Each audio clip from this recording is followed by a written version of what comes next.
Let's talk a little bit more about the unemployment figures which we had today, because they show the number of people out of work has dropped by 35,000, and that's the biggest drop for nearly a year. Now, this is the interesting part of some of the argument today. A report from the Chartered Institute for Personnel and Development has found that women aged over 50 have fared rather better in the workplace since the start of the recession compared to their male counterparts. So to discuss that, we're going to talk to Rosemary French, Executive Director of the Gatwick Diamond Initiative, which lobbies for businesses in the Gatwick area. Rosemary's had long experience in business, so knows exactly what the forces are. Good to have you with us, Rosemary. Thank you very much. Let's start with that little fact I gave there about women over 50 faring better.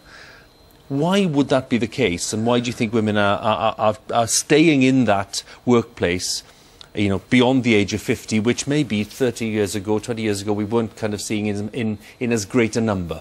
Certainly this generation is not the same as our parents' generation, no doubt about that. I think there are several reasons, and they're all very logical, and I'm sure that anybody can think of them. First of all, financial reasons. Pension forecasts for women, for example, are 62% of those for men, so an awful lot of women have to work longer. We mustn't forget that women are healthier, fitter, living longer, and they don't want to retire early anyway. But part-time working has helped, flexible working has helped.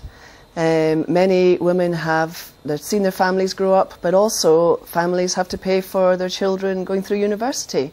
There's a multiple number of reasons. Lots of compelling practical reasons. If you look at your experience and you see the way that business has changed in the way that it offers opportunities to women in the workplace, how much of a change has there been in the last, let's say, 30 years? Well, it's huge. I mean, 30 years ago, actually, when I came into the workplace and into my career, just after the Sex Equality Act, when employers had to start paying the same to women. And it's interesting that it's this generation we're talking about, 30 years in, they're in their 50s now, and they're in very strong positions in many cases in the workplace. But also, many of them are not in such strong positions. They are in part-time positions because they can get nothing else. So there's the high end and there's the low end with this. The other interesting thing, I think, is the attitude towards young women in the workplace. Now, there's been a critical change. I talk to a lot of businesses, to employers, both female and male, they wouldn't like to say it in front of anybody, but they actually discriminate against young women because a young woman and an older woman, a young woman might get pregnant.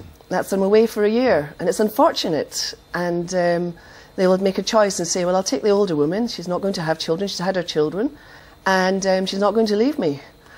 This is all despite the perception, the widespread perception, that protections have increased, and maternity leave and all the rest of it, all these are in a much stronger state than they were, let's say, in the period that we've just talked about. And being a woman who sacrificed not having children, I didn't have children because I had a career, I was a managing director at 34, that's a big sacrifice, and I think the next generation will need to have children and want to have children, but I think we can nuance some of the employment laws. For example, you take a year off work, and it's not until the 11th month that you tell your employer whether or not you're coming back. That means the job has to be held open. And that's too late. And if you say then, no, I'm not coming back, I've decided not to, that's terrible for the employer because they've had to put someone temporary in for 11 months. I think we can be a bit more clever about that. But I'm certainly not anti. I think the statutory regulations are much better. That's a good positive note to end on, Rosemary, and it's nice to talk to you. Thank you very much. Thank you. Rosemary French there, Executive Director of the Gatwick Diamond Initiative.